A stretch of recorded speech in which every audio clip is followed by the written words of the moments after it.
So it finally happened. Mouse Sports have made a roster move. And not one roster move, but two, in what can only really be seen as an implosion of their old roster. Because as I was completely for them making a change, I was even completely for them making two changes. But the timing with the major qualification already being through and making two changes and thus not being able to use one of those changes for the major, that's interesting. That raises some question. And today, I want to dive a little bit deeper into that. And for that, first I have the announcement from Cyclone, which I already talked about in my news video from a couple of days ago. So I don't want to dive too deep into the communication aspect of this. I think that is a clear win around this, having this clear communication and also the responsibility of whose choice this really was. But then I want to talk about the moves actually themselves and what could be the reasoning behind it, and uh, maybe make a few assumptions as to how the team now could actually play and what were the reasons. But we likely, just as with the Shui move, are not going to find out the exact reasons because some of it seems a little weird. So, what have they actually done? They removed Brolan as their IGL and have announced that Xertion will be the new IGL. So that makes it kind of a little bit of a triple move because it's not an IGL for IGL move, but it's, as far as I can tell, a Zelex moving into a few of the spots from Exertion and a few of the spots from Borderlands. So him being a creative space taker, especially on the T side, and then mostly a rotator on the CT side. Xertion taking over IGL duties, and then JL likely somewhat being a 1-for-1 for Jimfat, who's the other guy going out of the roster. Now, that is the weird part to me, because that is how I see the move mostly lining up.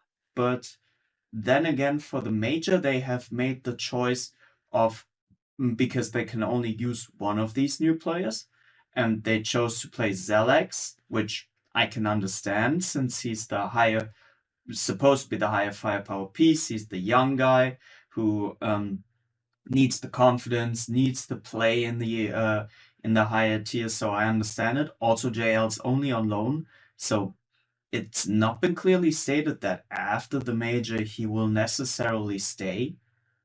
So maybe he just plays bad the first two tournaments and then he just remains out. So that still remains to be seen as well. So I get why you'd keep Zelex. But for me then the obvious choice would be to bring back Jimmy for these JL spots. But they didn't choose to make that decision. Instead, they bring back Brawlan, who, as far as I see the roles, should come back for Zalex, but instead then plays Jimfat's roles and replaces JL. I don't know. Well, I'm going to dive a little bit deeper into how the positions will work out a little bit later. First, let's go into, is JL actually an improvement over Jimmy? Where, as much as I would like to say, no, he isn't, it is kind of hard to justify, as Jimfat's individual level has just been declining. This was 2024 was his first full year in Tier 1, which was also his best. 2023 he joined, and he was really, really good already.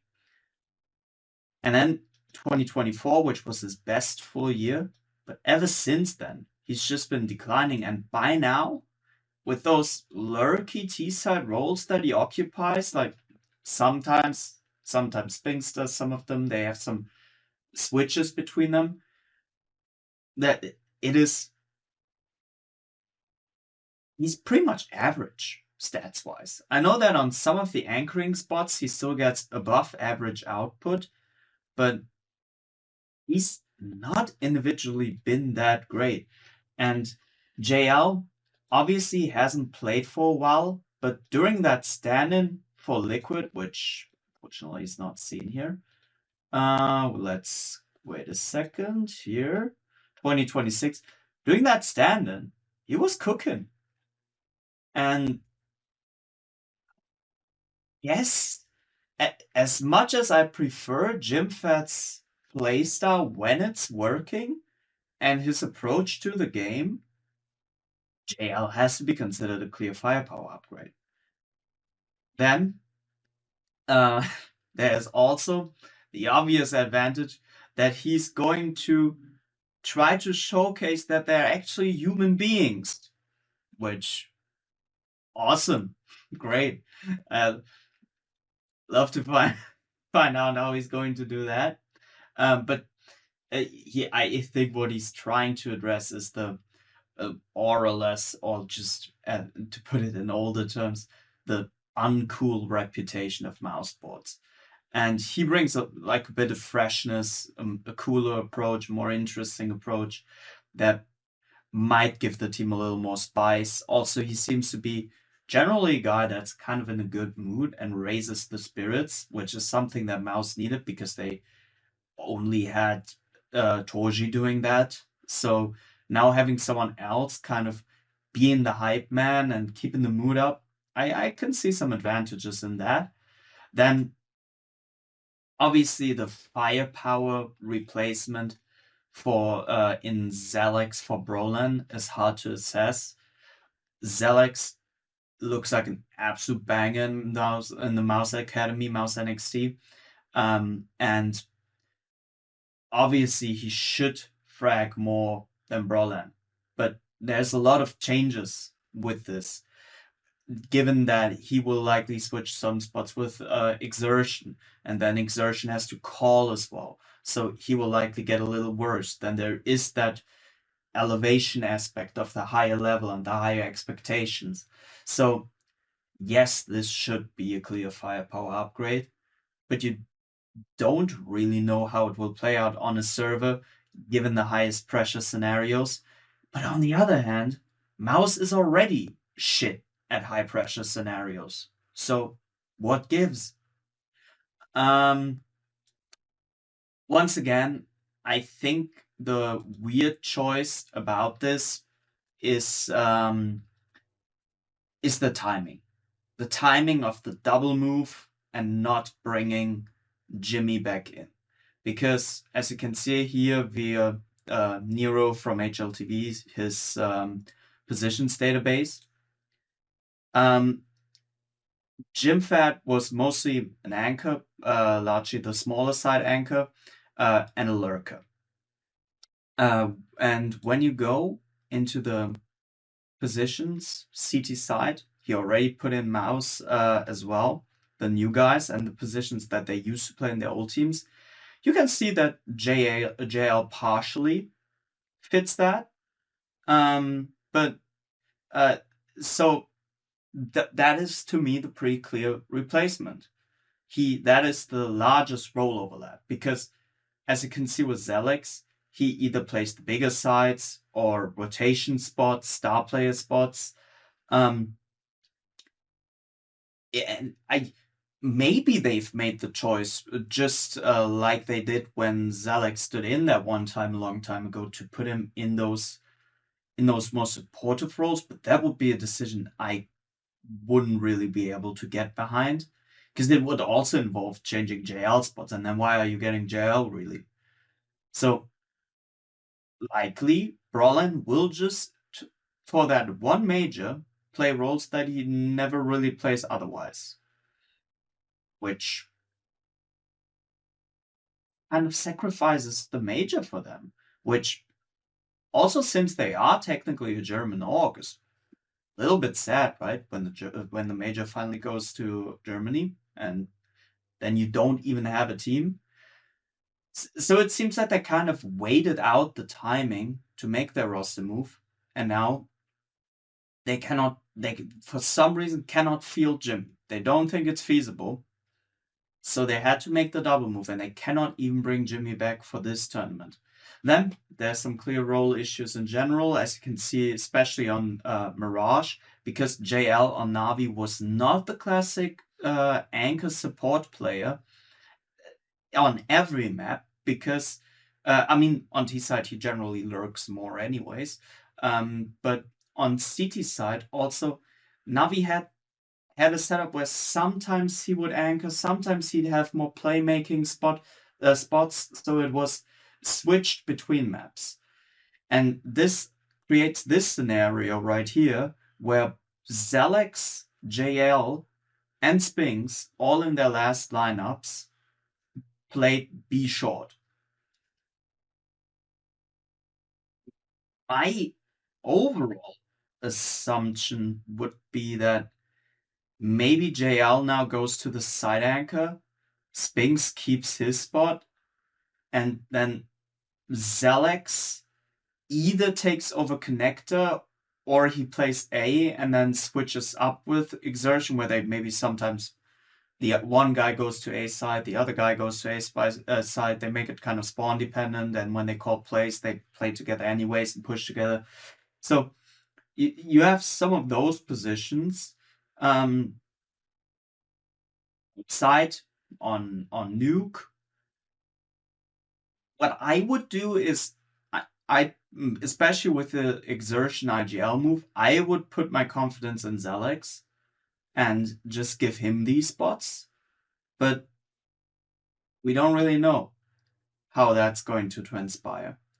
Also, JL and Inferno, always been the aggressive part.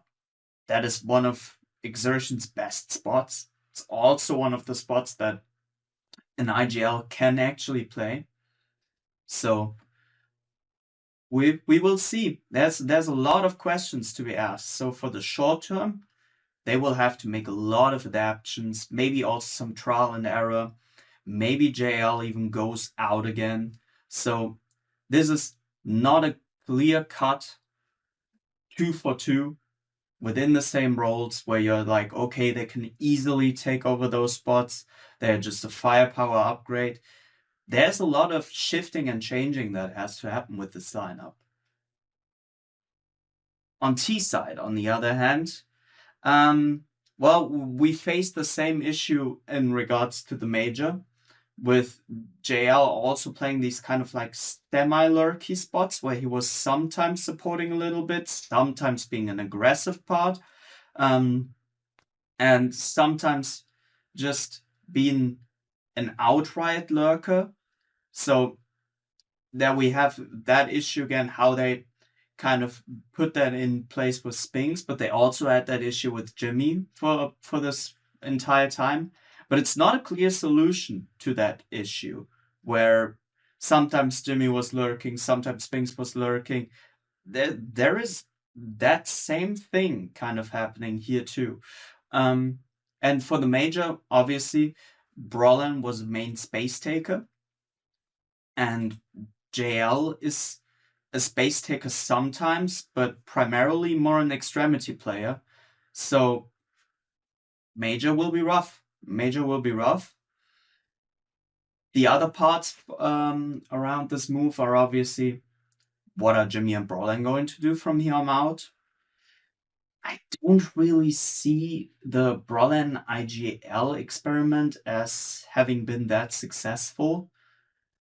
Maybe if he goes back to Sweden, he could go through that route, but apart from that, I'd really like for him to go back to just being an outright fragger and try to reinvent himself that way.